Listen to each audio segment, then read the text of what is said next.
3, 2, 1, vamos.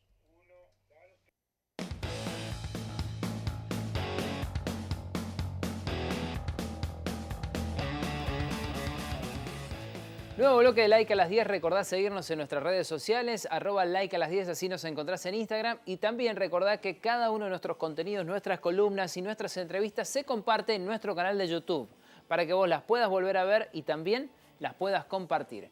Momento de hablar de política internacional, política y mucho más, como decimos siempre. Ya está del otro lado nuestro compañero Mario Guerrero. Mario, ¿cómo te va? Muy buenos días y gracias por sumarte también este martes al Like. No, por favor, buen día para vos también, Emi. ¿Cómo estás? Muchísimas gracias. Con muchas ganas de charlar con vos acerca del Mundial, pero bueno, nosotros, al menos al aire, no vamos a hablar de fútbol, sino de la situación de Qatar, que poco a poco y día a día va conociendo un poquito más el mundo acerca de este país y de lo que pasó en este país y de lo que está pasando. Sí, totalmente. Yo creo que esa es una de las grandes conclusiones. Si bien las críticas son históricas, no solamente hacia Qatar, sino también a todas las monarquías del Golfo, lo cierto es que si hay algo que nos deja este mundial es un mayor conocimiento de cómo es que funcionan estos países de la península, ¿no? Particularmente en este caso de Qatar, ¿no? Esa monarquía absoluta, de estructurado país en torno a la exportación de los derivados del petróleo, si bien no históricamente fue así, ¿no? Digamos, Qatar es famosa particularmente por sus perlas y por el comercio, ¿no? Recordemos que Qatar a su vez también es una península chiquitita limítrofe con Arabia Saudita, ¿no?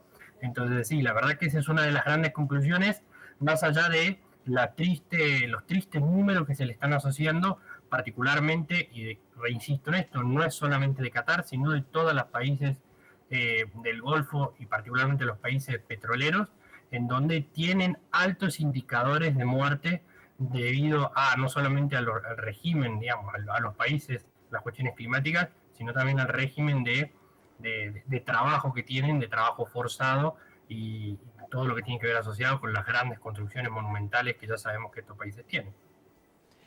Mario, bueno, ya se confirmó que murieron un montón de obreros en circunstancias poco claras durante la construcción de los estadios y que este es un mundial que a la FIFA le va a costar mucho más que dinero. Sí, totalmente.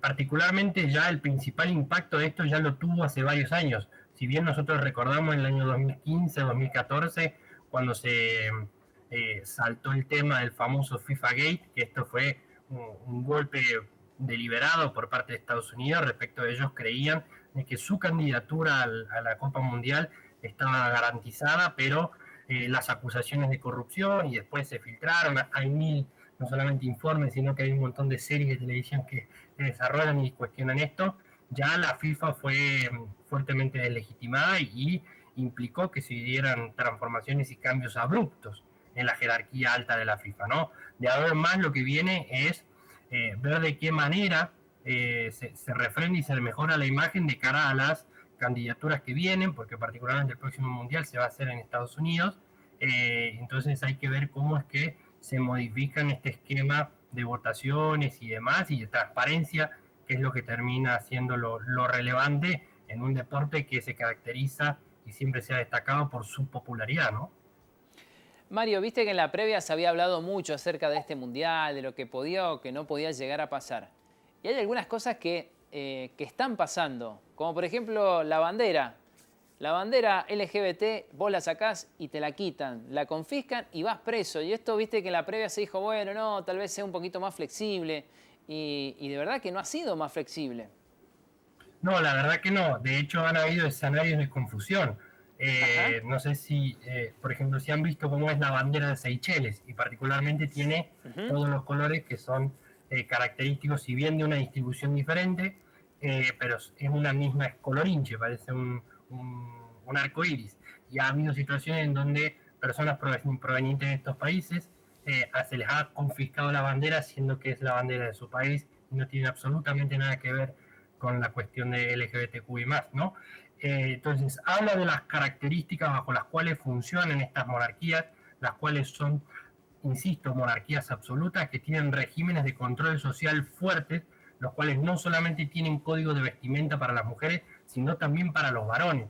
Si bien el código de vestimenta de los varones no es el mismo que el de las mujeres, porque no tienen que usar hijab, ellos sí tienen que respetarlo porque también se encuentran sometidos a penalizaciones si no son cumplidas, ¿no? Esta forma parte de las características en un país, el cual es un dato muy curioso, en donde si bien está compuesto de 3 millones de habitantes, el 80% de sus habitantes son inmigrantes.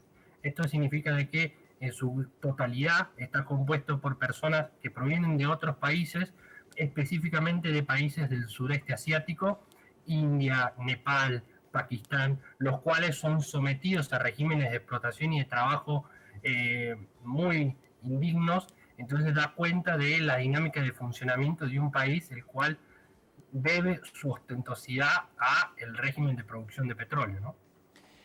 Mario, aprovechamos para hablar de otro país mucho más cercano de nuestra región, que parece que se está abriendo al mundo, que ha retomado negociaciones, pero no queda muy claro cuál será no solo el futuro, sino tampoco el presente cercano de Venezuela. Y por eso es que te pregunto.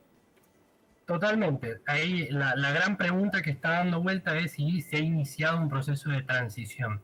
Lo cierto es que yo creo que podemos ver la mitad del vaso lleno y la mitad del vaso vacío. La mitad del vaso lleno es que estamos en el segundo, en menos de 15 días, si no recordamos, la última vez que yo participé se habían anunciado la mesa de negociación en donde Argentina formaba parte como uno de los garantes de ella, junto a Colombia, Francia y Noruega, ¿no? Ese fue el primer paso. 15 días después, más o menos, estamos en el segundo paso, en donde se llegó a un acuerdo en donde se iban a liberar un monto importante de dinero, estamos hablando de unos 3.000 millones de dólares que han sido bloqueados y confiscados en diferentes instancias en los más de 326 sanciones que Venezuela tiene en este momento, y ese conjunto ese monto, perdón, va a ser administrado, si bien ha sido criticado por parte de sectores del chavismo y del Maduro, lo cierto es que esos fondos van a ser administrados por agencias de la ONU a los fines de que se garantice la implementación y la utilización de esos fondos para la construcción de escuelas, hospitales, etcétera, que permiten la reconstrucción de Venezuela en relación a los términos en los que se encuentra actualmente, ¿no? Esta es la parte del vaso lleno, ¿no? El tema está en la parte de, una cuestión importante, ¿no? Una vez que se acuerdan y se anunciaron estos acuerdos, Estados Unidos autorizó que Chevron reinicie sus actividades, lo cual en términos económicos en Venezuela, ¿no? Lo cual en términos económicos para Venezuela representa algo muy importante. Esto implicaría, tengamos en cuenta que en este momento Chevron tendría una capacidad de una producción de 50.000 barriles diarios de petróleo, ¿no? Esta actividad le podría permitir a Venezuela que en pocos días la empresa esté produciendo 100.000 barriles, ¿no? Esto implica una cuestión muy importante. La cuestión negativa tiene que ver con el hecho de que la transición electoral, o por lo menos el llamado a un compromiso electoral, está latente, está presente todavía por parte de las demandas de la oposición, pero no está siendo discutida. La Unión Europea, Gran Bretaña y otros países dijeron de que ellos van a flexibilizar sus sanciones si Venezuela se compromete para de cara a 2024 a reabrir las elecciones o por lo menos realizar algún tipo de llamado de elección. Y la otra cuestión pendiente son la liberación de presos políticos, ¿no? La oposición dice que hay unos 251 presos políticos que deben ser liberados y todavía eso no ha sido discutido. Hay que ver si es que las negociaciones que siguen van a lograr tratar estos temas y ver de cara de si se da efectivamente una transición en el régimen o no. ¿Cómo continuarían los procesos democráticos en Venezuela en este contexto? ¿O no se modificaría nada? ¿Maduro seguirá siendo el presidente de aquí hasta que termine su mandato? ¿Se ve una transición de ese tipo también? ¿O es más bien una cuestión comercial y de relaciones diplomáticas? Todavía no hay ningún tipo de negociación en este sentido.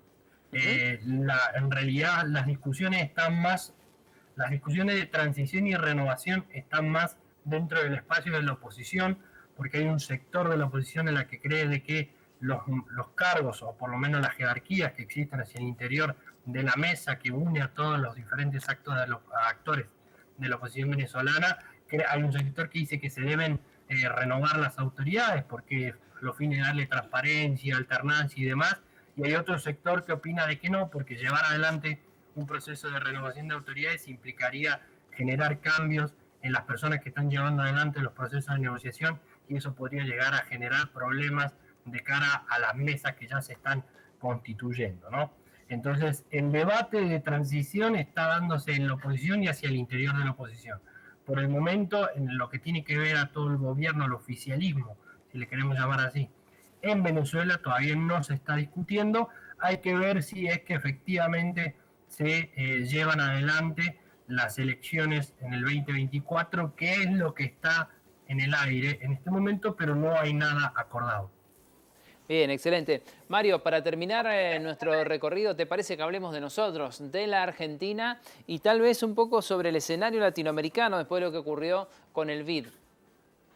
Sí, totalmente. Yo creo que es un ejemplo más de la falta de coordinación que existe en América Latina entre los presidentes y eso se vio claramente en las negociaciones que se dieron en relación a la presidencia del BID luego de lo que pasó con Clemente Cabrone, ¿no?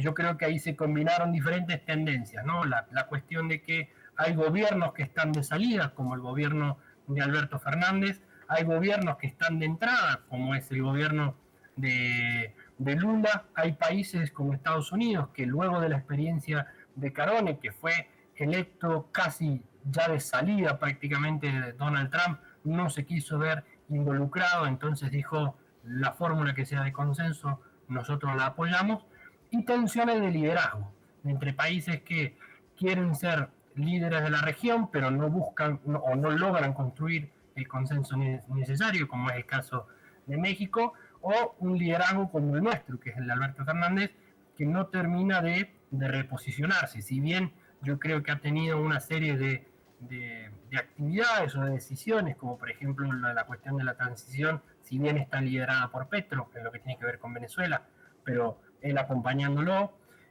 lo cierto es que se generó un malestar entre Alberto Fernández y AMLO, porque AMLO le habría prometido bajar a su candidato, si bien AMLO presentó dos candidatos diferentes, después se terminó decantando por Esquivel.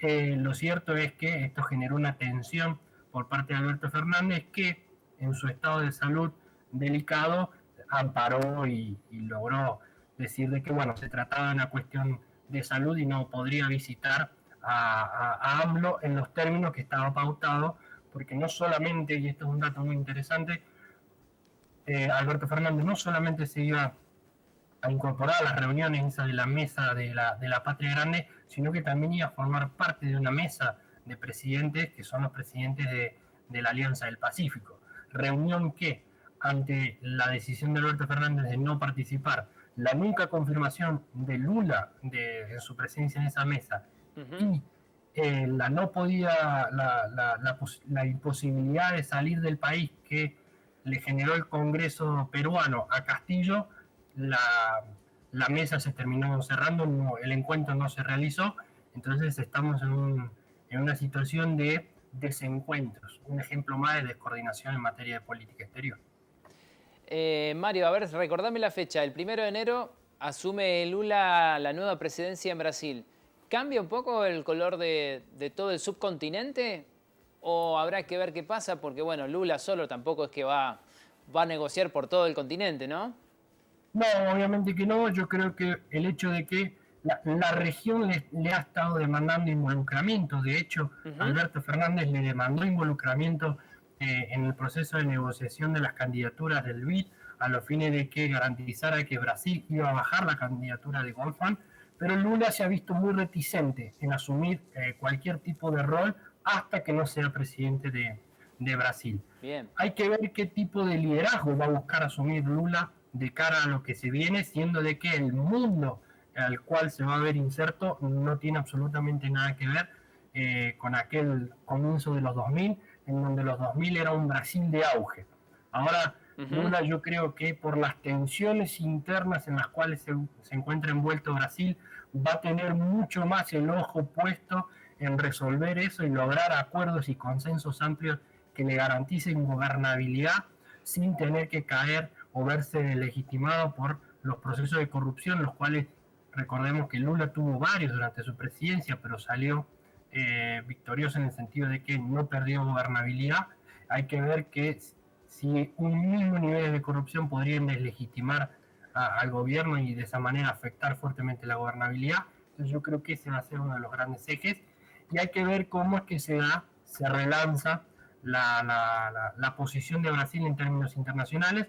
Lo cierto es que en este momento Brasil se encuentra más alineado en procesos de coordinación en torno al BRICS que en torno a cuestiones con países latinoamericanos. Así que yo creo que esa es donde tenemos que prestar más atención de cara a lo que se viene. Excelente, Mario, gran análisis. Te agradezco mucho este contacto, te mando un abrazo grande, nos reencontramos en la próxima. Nada, por favor, Emiliano, muchísimas gracias a vos y siempre a disposición. Allí pasó Mario Guerrero con esta columna internacional, política y muchísimo más, hablando del Mundial, ¿no? Del otro Mundial, la visión del mundo sobre Qatar, también de Venezuela, los nuevos lazos, las nuevas relaciones diplomáticas y por supuesto también de nosotros, de la República Argentina, de nuestro Estado y del presente y del futuro. Vamos a hacer una nueva pausa, nos queda mucho más para compartir. Estamos hasta las 12 haciéndoles compañía. Quédense, ya venimos.